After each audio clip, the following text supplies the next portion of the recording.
الحمد لله رب العالمين وعلى آله وأزواجه وذرياته وصحبه أجمعين أما بعد فأعوذ بالله من الشيطان الرجيم بسم الله الرحمن الرحيم بلغوا عني ولو آية.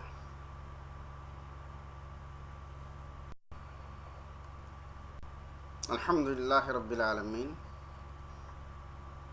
وعلى آله وأزواجه وذرياته وصحبه أجمعين أما بعد فأعوذ بالله من الشيطان الرجيم بسم الله الرحمن الرحيم بلغوا عني ولو آية.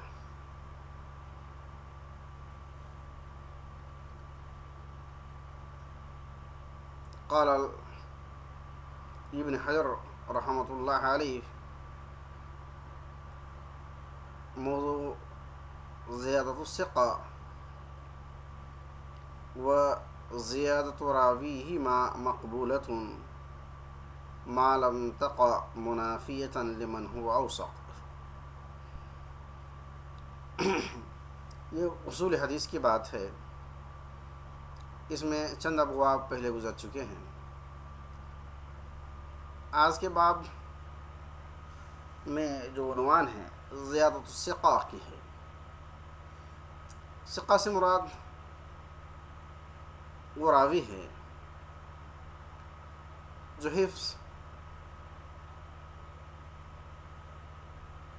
حفاظت میں مضبوط ہے، اوثق ہے. اس کی طرف اشارہ فرماتے ہیں کہ سب سے پہلے اس کی تعریف کرتے ہیں.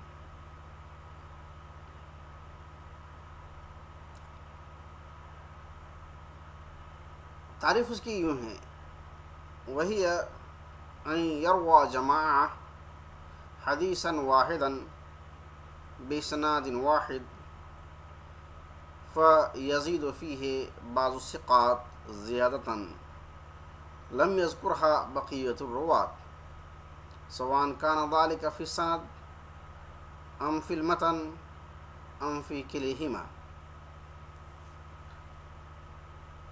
یہ عبارت ہے کہ ایک ہی حدیث کو ایک ہی سند سے ایک جماعت روایت کرتی ہو، پھر اس میں بعض ثقہ لوگ کچھ زیادہ کر دیتے ہیں جس کا ذکر دوسرے باقی روات جو ثقہ ہیں وہ اس کا ذکر نہیں کرتے ہیں، خواہ یہ زیادتی سند میں ہو یا متن میں ہو یا دونوں میں ہو. یہ اس کی تعریف ہے. ایک ہی روایت کو ایک ہی سند سے مختلف راوی یا راویوں کی ایک جماعت نقل کرتی ہو، جس میں بعض ثقہ راوی بعض الفاظ اس کے متن یا اس کے سند یا دونوں میں اضافہ کر دیتے ہیں جس کا ذکر دوسرے ثقہ راویوں نے نہیں کیا. اس کی طرف اشارہ فرماتے ہیں.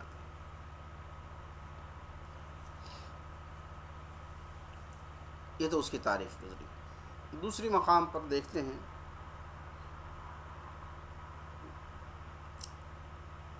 کہ حضرت ابن حجر رحمۃ اللہ علیہ نے زیادت الثقات کی دو قسمیں کی ہیں. پہلی قسم وہ زیادہ جو منافی ہے اس متن کے لیے جس کے لیے اس نے زیادتی کی ہے،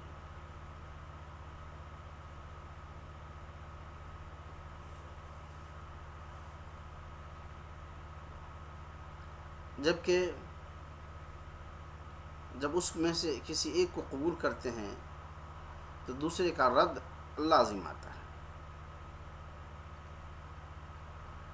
تو اس مقام پر دونوں کے درمیان ترجیح واقع ہوتا ہے.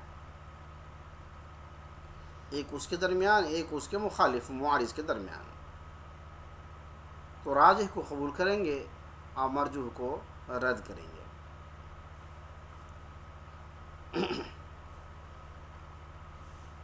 کہتے ہیں الاول زیادۃ منافیۃ للمتن الذی زیدت علیہ بحیث یلزم من قبولها رد الروایت الاخرى،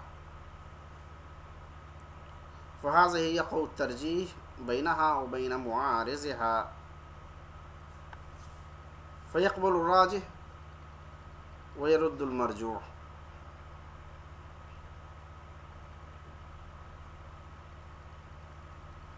دوسرا زیادۃ لا تنافی روایۃ من لم یذکرها، فهذه تقبل مطلقا لأنها في حکم الحدیث المستقل۔ دوسرے کے بارے میں بتایا کہ وہ زیادہ جو دوسری روایت کے معارض اور منافی نہیں ہے، جس کا دوسرے لوگوں نے ذکر نہیں کیا ہے، تو اس کو مطلقاً قبول کریں گے کیونکہ یہ مستقل حدیث کے حکم میں ہوگا۔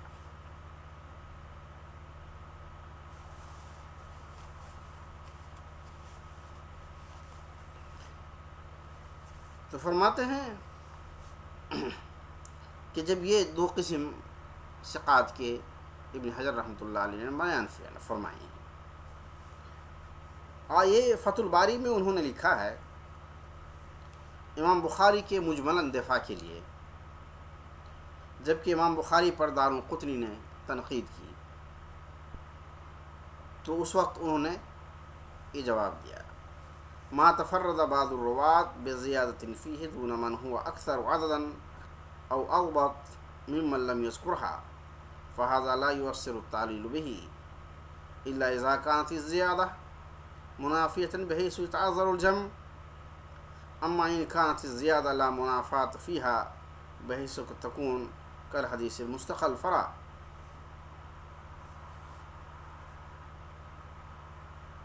ترجمہ اس کی یہ بعض روات نے جو تفرد بیان کی ہے اس میں زیادتی کے ذریعے سے، جبکہ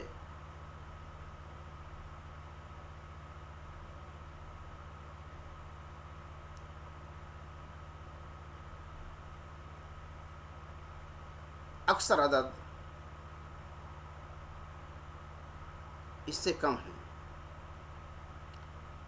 یا یہ زیادہ مضمود اور مضمون ہیں ان لوگوں کی روایت سے جس کا دوسروں لوگوں نے ذکر نہیں کیا ہے، تو اس شکل میں یہ تعلیل کوئی اثر نہیں رکھتی ہے، مگر جبکہ زیادہ منافی ہو، جہاں جمع کرنا معذور ہو، مشکل ہو،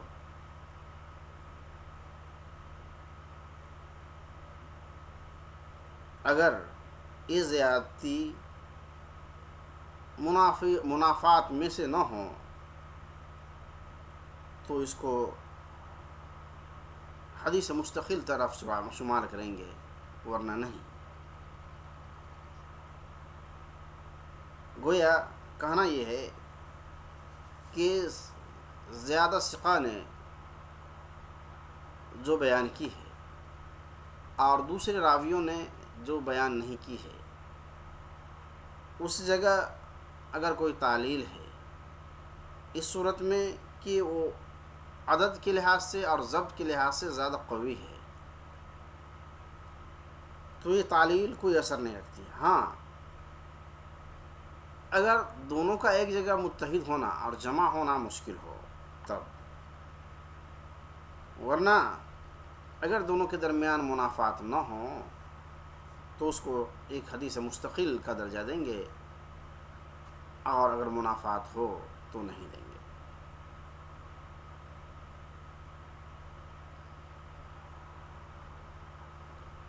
اور آگے فرماتے ہیں حق الخطیب اتفاق العلماء علی قبول مثل هذا، اور خطیب نے بیان فرمایا کہ علماء کا اتفاق ہے اس طرح کے روایات کو قبول کرنے کے لیے کہ یہ روایت جو کہ مستقل روایت ہو یا غیر منافی روایت ہو تو اس کو علماء نے قبول کیا ہے ہمیشہ۔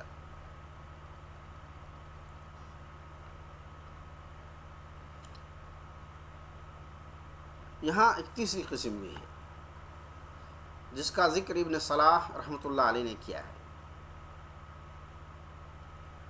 اور یہ ہے ان یکون فی الزیادہ نوع منافات کتقیید مطلق اور تخصیص عام، کہ زیادتی میں کسی درجے میں ایک منافات ہو، اور وہ کیا ہے؟ مطلق کو قید کرنا یا عام کو خاص کرنے کے باب میں۔ اور اس کی مثال ایک حدیث ہے جو حضرت حذیفہ رضی اللہ تعالیٰ عنہ کی روایت ہے، کہ حدیث حذیفہ صلی اللہ علیہ وسلم جعلت لی الارض مسجدا وطہورا، منع ہے کہ میرے لیے زمین کو مسجد اور طہور بنا دیا گیا ہے۔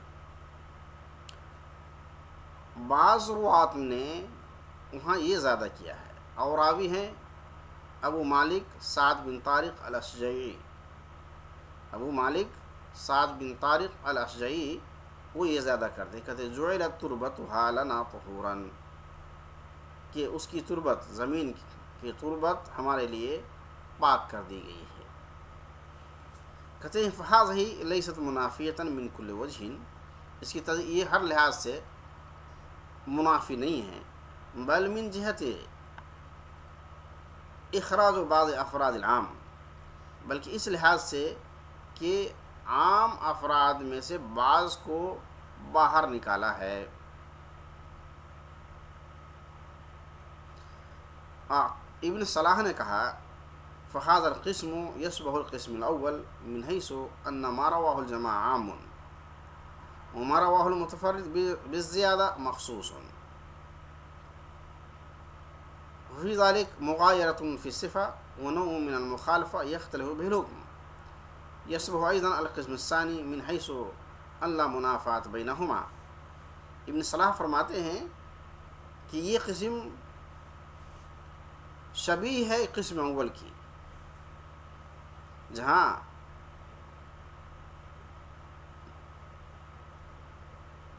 کی جماعت نے اس کو روایت کی ہو، یہ عام بات ہے، اور جو روایت متفرد نے کی ہے زیادہ کے ساتھ وہ مخصوص بات ہے۔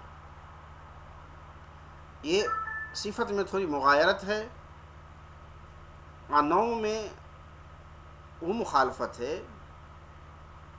جس سے حکم کا اختلاف ہو جاتا ہے، اور اسی مقام پر یہ دوسری قسم کے بھی مشابہ ہو جاتا ہے جس میں دونوں کے درمیان کوئی اختلاف نہیں ہوتا۔ لیکن ابن صلاح رحمۃ اللہ علیہ نے یہ بیان نہیں کیا کہ اس قسم کا حکم کیا ہے، کہ مقبول ہے یا مردود ہے، لیکن نووی رحمۃ اللہ علیہ نے بیان فرمایا کہ اس کا اختیار کرنا قبول کرنے کے مانند ہے۔ لیکن نووی رحمہ اللہ حکى عنہ اختیار و قبول فی، کہ اس کو قبول کرنا کا اختیار ہے، قبول کرنے کا اختیار ہے اس طرح کی قسم کو۔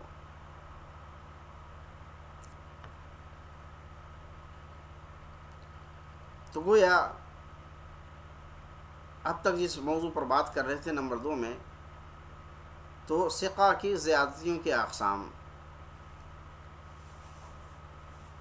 تو یہاں تفصیل سے اس بات کی وضاحت کی گئی ہے کہ ثقہ کی کون کون سی بات کو ہم شامل کر سکتے ہیں اور کس بات کو شامل نہیں کر سکتے ہیں، رد کر سکتے ہیں۔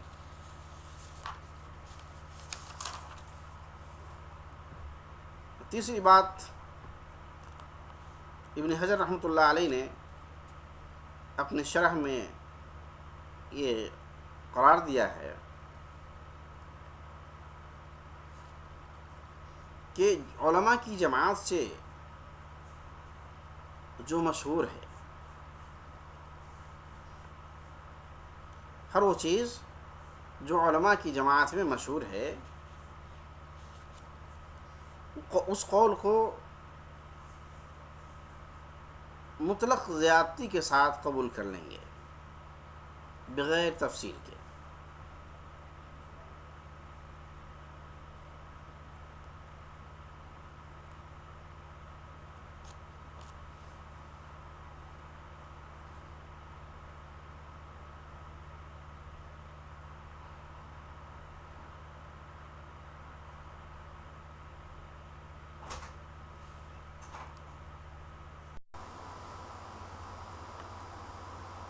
بسم اللہ الرحمن الرحیم،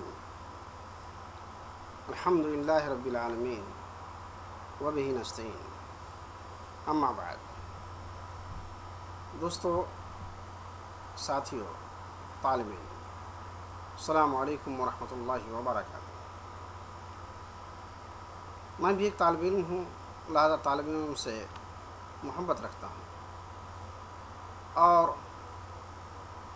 چاہتا ہوں کہ طالب علم پر توجہ دیں اور ان کے لیے مزید علم کا موقع فراہم ہو۔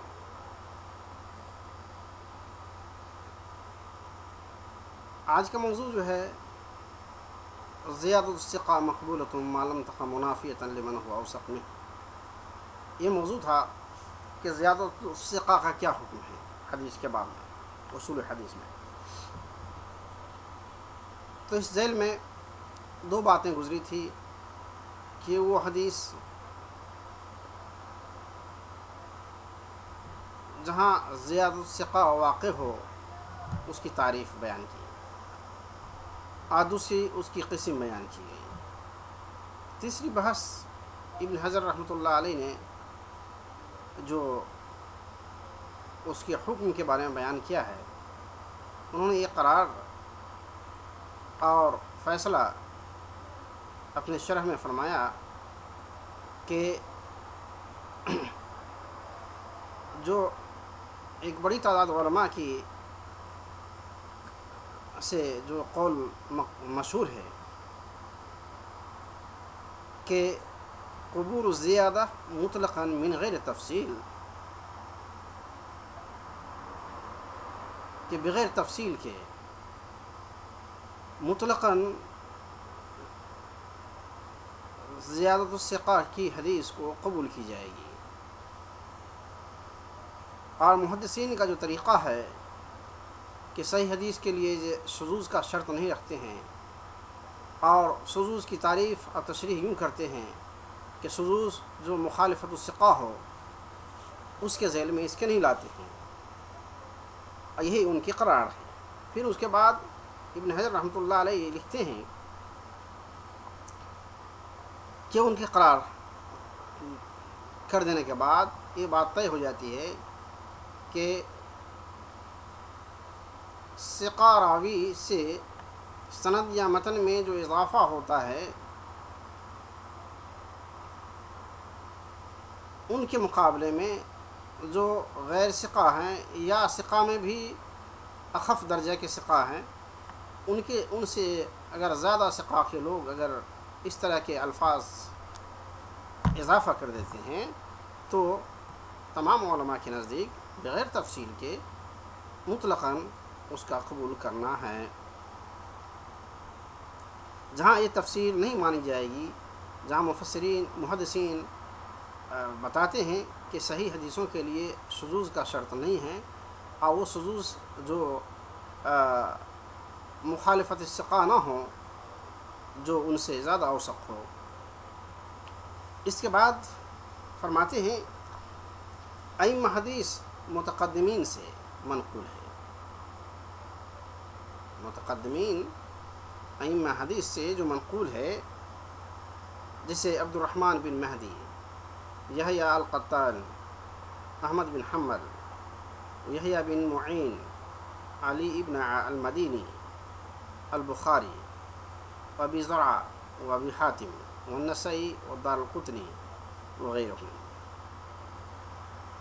ان لوگوں سے جو منقول ہے کیا ہے؟ اعتبار الترجیح فیما یتعلق بالزیادہ وغیرها ولا يعرف عن احد منهم اطلاق قبول الزیادہ.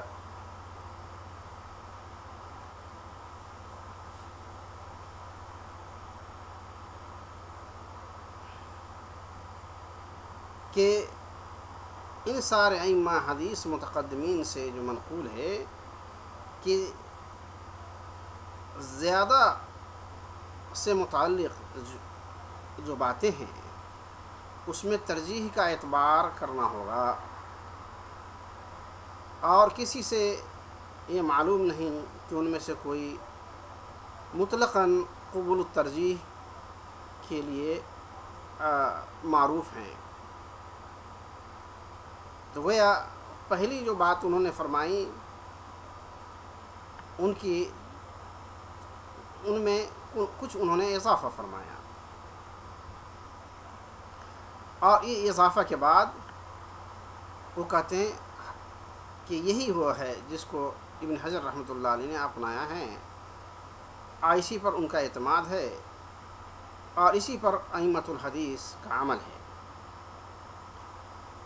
تو ابن حجر رحمۃ اللہ علیہ نے ان باتوں کو نقل کرنے کے بعد یہ فرما دیا کہ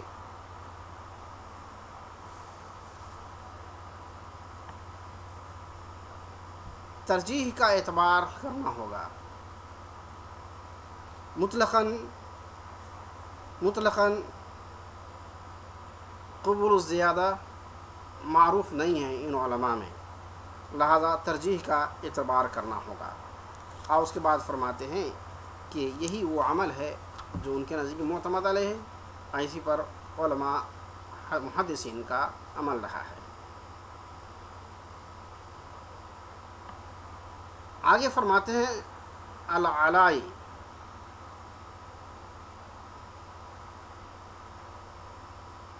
جب تمام ائمہ اور ان کے عمل کا ذکر ہوا تو علائی فرماتے ہیں ایک اصولی بات بتاتے ہیں، کہتے کل ہؤلاء یقتضی تصرفهم من الزیادہ قبولا وردا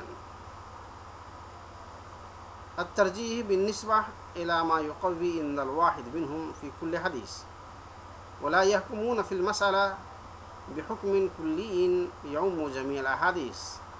هذا هو الصواب، هذا هو الحق والصواب. کہتے ہیں کل ہؤلاء یقتضی تصرفهم من الزیادہ قبولا وردا، وہ تمام محدثین ان کے تصرف کا اقتضا یہ ہے کہ وہ زیادہ کو قبول کریں یا ان کو رد کریں. ترجیح اس نسبت کا ہوگا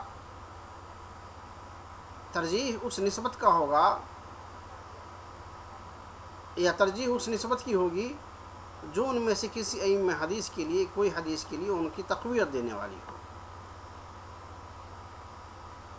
اور یہ کسی ایک مسئلے کے لیے حکم ہوگا اور تمام احادیث کے لیے حکم کلی نہیں ہوگا، اور یہی زیادہ حق اور ثواب پر مبنی ہے. تو علائی کے قول کا خلاصہ یہ ہے کہ ہر محدثین کے نزدیک ان کی تحقیق اور اجتہاد کے مطابق اگر کوئی چیز کوئی زیادہ انہیں راجح نظر آتا ہے تو وہ اسے قبول کر لیں گے، اور وہی چیز کسی دوسرے محدثین کے نزدیک راجح نظر نہیں آئے تو وہ ان کو رد کر سکتے ہیں.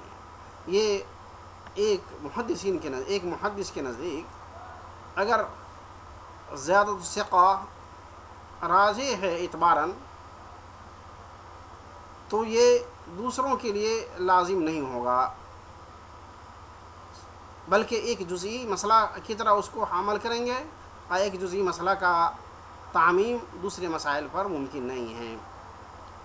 لہذا یہی اقرب الی الحق والصواب ہے. کہتے ہیں اسی بنیاد پر ائمہ حدیث نے توقف کیا ہے ان احادیث کے بارے میں جہاں ائمہ و ثقات نے زیادہ کیا ہے، جبکہ ان کی روایات میں وہ چیز نہیں ہے جو اصل روایت کی مخالفت ہو، جیسے کہ نافع کی حدیث جو ابن عمر رضی اللہ تعالیٰ عنہ سے نقل کرتے ہیں، اس میں ہے فرض رسول اللہ صلی اللہ علیہ وسلم زکوٰۃ الفطر فی رمضان علی کل حر او عبد ذکر او انثی زاد مالک من المسلمین. تو گویا امام مالک نے من المسلمین کا لفظ اضافہ فرمایا اور باقی دوسرے لوگوں نے مسلمین کا لفظ نہیں لگایا. امام احمد رحمۃ اللہ علیہ فرماتے ہیں کہ میں امام مالک کی اس حدیث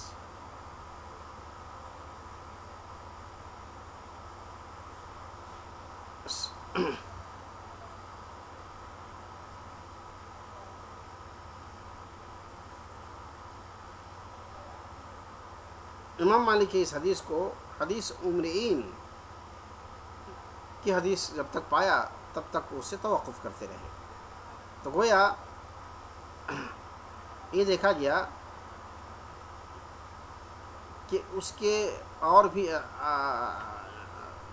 اصل مل گئے، تب امام احمد اس اپنے توقف کو چھوڑا.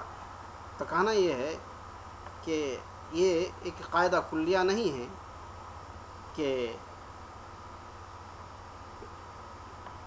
ثقہ کی حدیث کو اگر کسی مجتہد کے نزدیک اگر اسے قبول کر لیا جاتا ہے تو اسے عام حکم مانا جائے، سب کے لیے اس کا الزام ہو، بلکہ جن کے نزدیک یہ حکم صحیح ہوگا وہ اسے قبول کر لیں گے یا کوئی اس کو رد کر لیں گے. یہ تیسری بات. تو گویا یہ حکم اس کا یہ ہوا.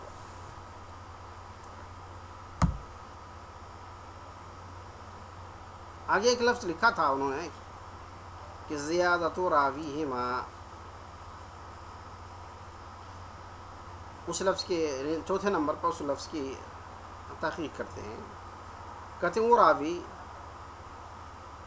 جس کا زیادہ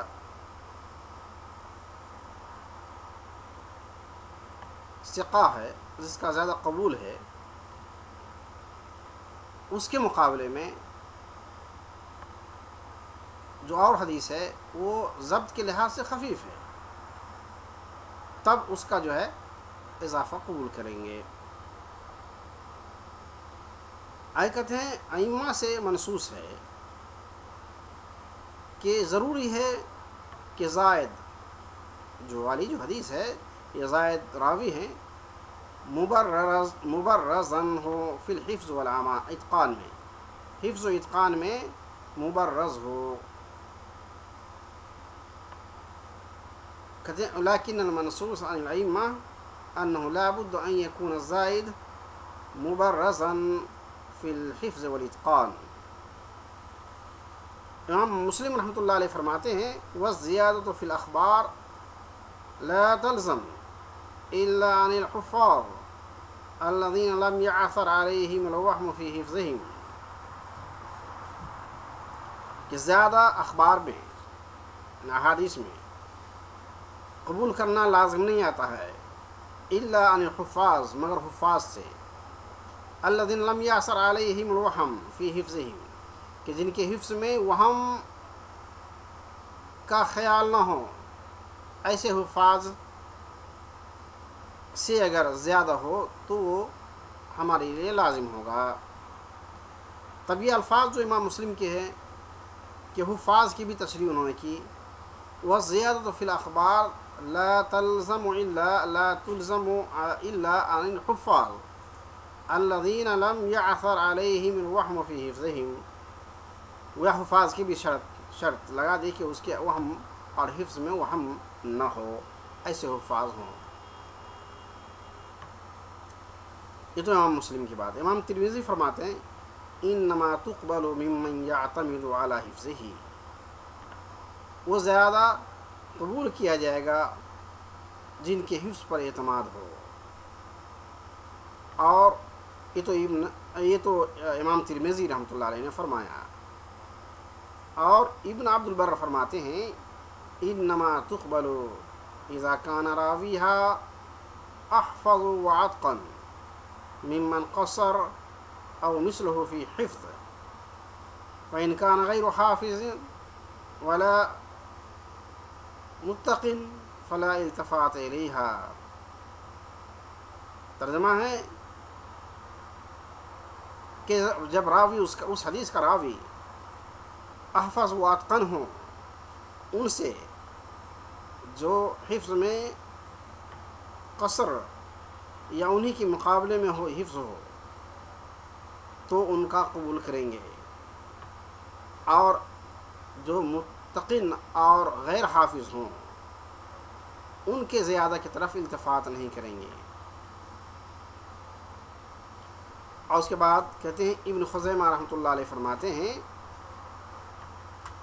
لسنا ندفع ان تكون الزيادة في الأخبار مقبولة من الحفاظ ولكننا إنما نقول إذا تكافأت الرواة في الحفظ والإتقان والمعرفة والأخبار فزاد حافظ متقن عالم بالأخبار كلمة قبلت زيادته. ہم اخبار اور احادیث میں حفاظ کی طرف سے ذاتی کو قبول کرنے والے نہیں ہیں اور نہ ہم ان کا دفاع کرتے ہیں قبول کر کے. لیکن جب راویوں کی راوی حضرات حفظ میں اتقان میں معرفت میں اخبار میں برابر ہوں یا سب کفو کے حامل ہوں تو جو راوی حافظ ہیں متقن ہیں عالم بالاخبار ہیں تو ان کے اضافہ کردہ کلمات کو قبول کریں گے. یہ ابن خزیمہ رحمۃ اللہ علیہ نے فرمایا. تو گویا حافظ کیسے ہوں؟ امام مسلم کے الفاظ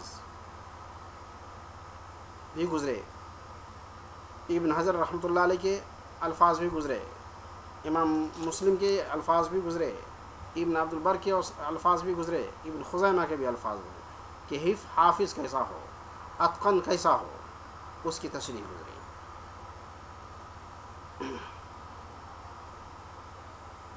اب پانچویں بات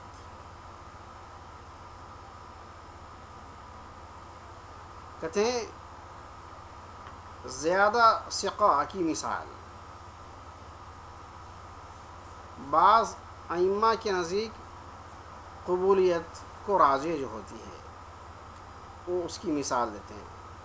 رسول اللہ صلی اللہ علیہ وسلم فرماتے ہیں توضئی لکل صلاۃ, یہ مستحاضہ کی حدیث کے لیے مشہور ہے کہ ہر وقت کے لیے نماز کے لیے وضو کرو. اس میں ہے امام ترمذی نے امام نسائی نے فرمایا, جس میں جو حدیث نقل فرمایا اس میں یہ نہیں فرمایا توضئی کا لفظ نہیں ہے, اس میں توضئی کا لفظ نہیں ہے, مگر حماد بن زید نے اس کا اضافہ کیا.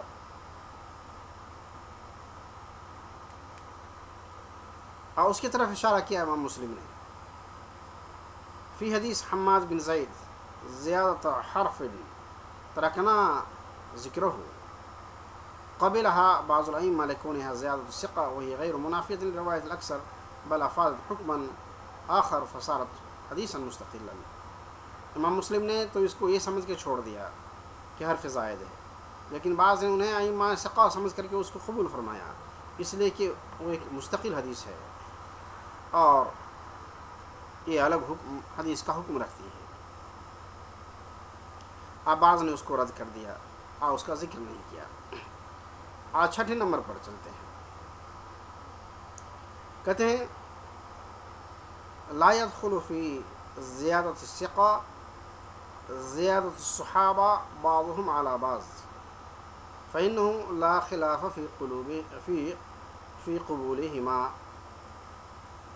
زیادت الثقہ کا جو باب چل رہا ہے ابھی, اس میں زیادت الثقہ جو صحابہ ہیں بعض پر جو الفاظ کی ذاتی یا کی ذاتی جو ہے ان میں صحابہ میں یہ بلا خلاف مقبول ہے، لہذا یہ اس باب میں داخل نہیں ہوگا، یہ صحابہ کے علاوہ بعد والے لوگوں میں ہیں یہ بات۔